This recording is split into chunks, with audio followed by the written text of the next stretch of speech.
Beck eased her back, reached for his roll-ups, pulling them up, making sense of things. That was it? Facing him, Vicki couldn't believe it. The guy didn't even break a sweat. Turned in the direction he was looking and now saw the tug. Didn't register what was going on. Men were staring at her, guys with tattoos.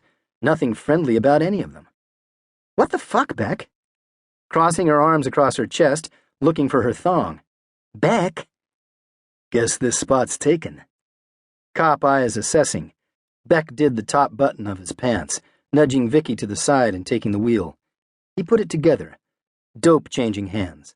An unmarked sub in Canadian waters, the crew loading it onto the tug. Stacks of the shit against the cabin door. Saw the guy with the goatee draw the pistol. A quiet cove, you said. Vicki was using her hands to cover up, ducking behind the console, snatching the tube top off the aft seat. Snagging her shorty shorts with her toes, passing to her hand. Hurrying into her clothes, she forgot the thong. The mood shot to hell. A bunch of perverts staring at her. The dead body splayed on top of the sub was lost on her. Looked like a guy had too much to drink. Get below deck, Beck said. Vicki ignoring him. Working the easy steer, he cranked the trolling motor, set it to reverse, hitting the switch, tilting down the twin Yamahas, aiming to back the hell out of there. Switching the key, all he got was a click. The twin 250s giving him nothing. Watching the guy with the pistol, he tried again. Again nothing. Beck. She straightened her clothes, put on her shoes, finger-combed her hair. Won't start. He checked his gauges, tried again. You're kidding, right? Now she was getting pissed. Stepping into the open, rain coming down, hands at her hips, calling to the guys gawking. Hey, you fellas! Why not take a picture? Last you longer. Putting her shoulders back, all those eyes on her. Strange men with tattoos. One of them holding a pistol at his side. Vicki saying, Jesus, Beck, can we go? Would if Griff charged the auxiliaries. What's that mean? Means we've been draining the juice off the cranking batteries. And? Not enough left to crank her up.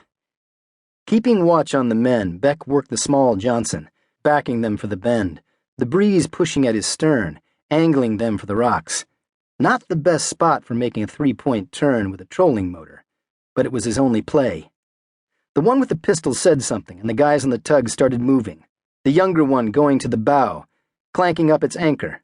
The older one squeezing past the bales into the wheelhouse, powering up the diesel, water frothing from the props.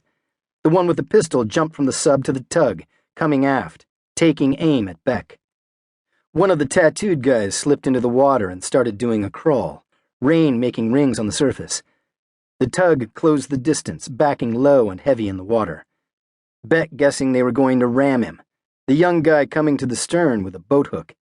A few more seconds and he'd be bucked against the rocks. Shifting to neutral, Beck reached in the compartment, pulling his Olin flare from its box. Wasn't exactly his service Glock with a clip of 40 cal, but it was handier and might do the trick. Watching him shove a shell into the big orange gun, Vicki thinking, what the fuck? The thing looking like it belonged on the gun range of Sesame Street, expecting a little sign to pop out of the barrel. Bang! Pressing Vicki into the aft seat, Beck told her to sit still and went to the starboard rail, letting the guys in the tug get a look at it, the barrel aimed at the bales. Couldn't miss from that range. The guy with the pistol hesitated, the one in the water still swimming forward. No need for that. Ramon threw his throttle to neutral and stepped out and walked to the stern, calling to Beck, tipped up Diego's arm, spoiling his aim, then told Eddie to back off with the hook. Gimme some space or we see if your shit's flammable. Beck kept his aim on the bales. The bales blocked the wheelhouse door, couldn't shut it. Nothing Ramon could do. Okay, amigo, okay, Ramon said, hands held out, 20 feet between the boat and the tug. Diego raised the pistol back up, knowing he had an easy shot. Your buddy puts it away, or we got ourselves a weenie roast, Beck said, finger on the trigger, counting to 3. Ramon slapped Diego's arm, hard. Put it away. Can see the man needs his space.